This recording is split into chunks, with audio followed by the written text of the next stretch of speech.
अस्सलाम वालेकुम नाज़रीन, आवाज़ न्यूज़ में भलीकार माया गज़ाल आबरो सब खां पहिरियां हिकु नज़र हेडलाइंस।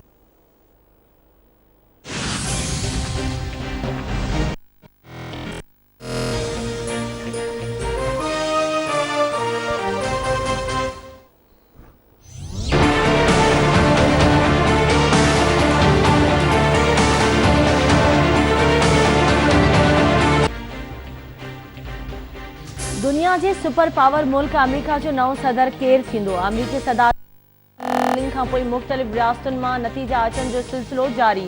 538 इलेक्टोरल वोटनि मां 264 वोट हासिल। जो बाइडन कामयाबीअ जे वेझो पहुची वियो।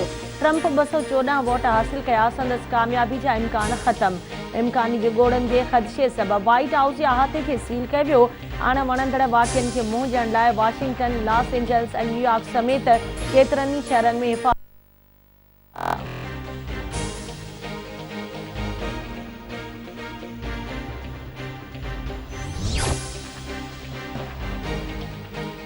पाक फ़ौज जो दिलि सां क़दुरु कयूं था, पर उन जी जॻह दिलियुनि ऐं सरहदुनि ते आहे। पोलिंग स्टेशन ते नाहे। मुस्लिम लीग नून जी नायब सदर मरियम नवाज़ जो स्कर्दू जे इलाइक़े गंबा में चूंड जलसे खे ख़िताब।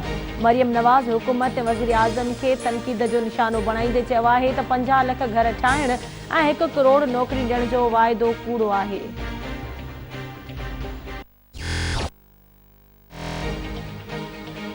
सिंध जे बेटनि ते वफ़ाक़ी वालार ख़िलाफ़ क़ौमी अवामी तहरीक जे सॾ ते कंधकोट खां कराची लाइ निकितल मोहब्बत सिंध बेदारी मार्च मंज़िल ॾांहुं रवां वाणी में निकितल मार्च मेहड़ पहुची वियो। शानदार आजियां गुलनि जी वर्खा। अयाज़ लतीफ़ पलीदो जो चवणु करणु घुरे थी। सिंध जो अवाम बेटनि ऐं कारूंझर जबल सूधो ॿियनि वसीलनि ते कब्ज़े खे नाकाम बणाए छॾींदो। सिंध जा वसीला सिंध जे अवाम जा आहिनि। सिंध जे इंच इंच जी हिफ़ाज़त कंदासीं। सभु सिंध जी मालिकी लाइ निकिता आहियूं।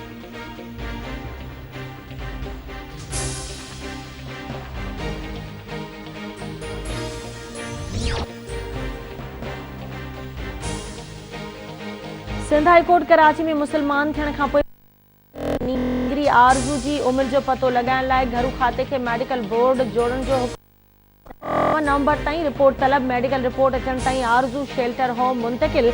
नींगरी आरज़ू अदालत में आहे कयो। रज़ा ख़ुशीअ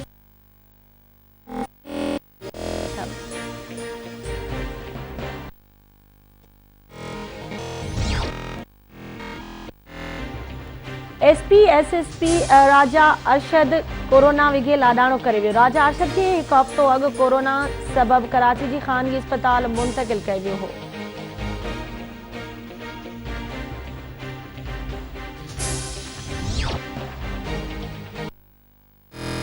सखर जी एहतिसाब अदालत में नेब तरफ़ां LDMA करोड़े रुपयनि जी करप्शन जो रेफरेंस दाख़िल। ॿुधणी लाइ मंज़ूर। ॿुधणी जी तारीख़ नेब LDMA करप्शन रेफरेंस केस में 19 जवाबदारनि खे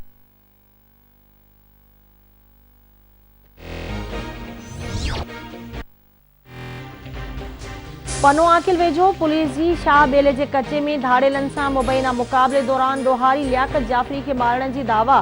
पुलिस जो चवणु आहे त ॾोहारी केतिरनि ई केसनि में घुर्बल हो।